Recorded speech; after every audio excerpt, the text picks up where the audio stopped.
So yeah, there's all the tools you need. So a pick tool of some kind, a knife, a wire crimper, it helps, or you could use a pair of pliers, and a Phillips head screwdriver, and some butt connectors or whatever other electrical connectors you got. So one thing when you're taking it apart, you got your screws there. Got to take this guy off. I find usually just a some kind of pick tool. Get behind it.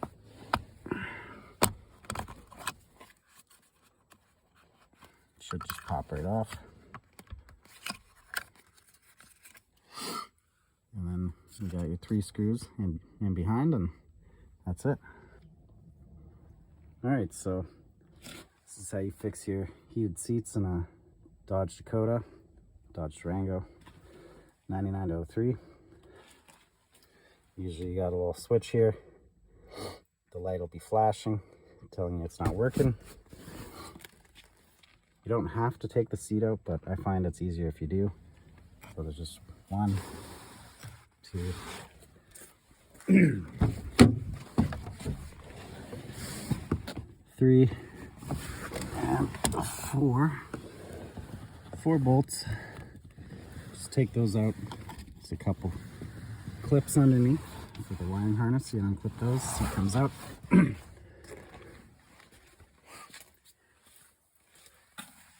you can unhook the leather piece on top. Take that off. Alright, so if you're wondering how to fix the heated seats on your Dodge Durango, this is pretty much it.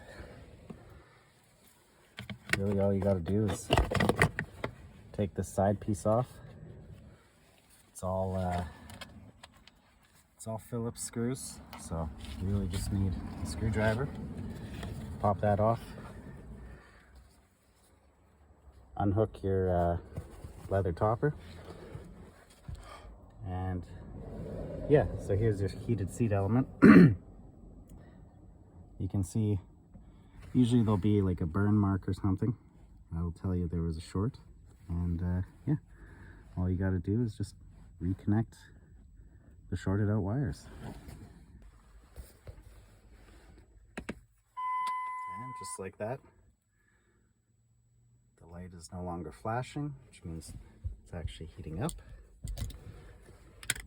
And you can see my hilarious fix here. It's not perfect, but you know, wrap it up in some electrical tape, solder it, use some heat shrink, whatever works for you. But yeah, that's really all there is to it.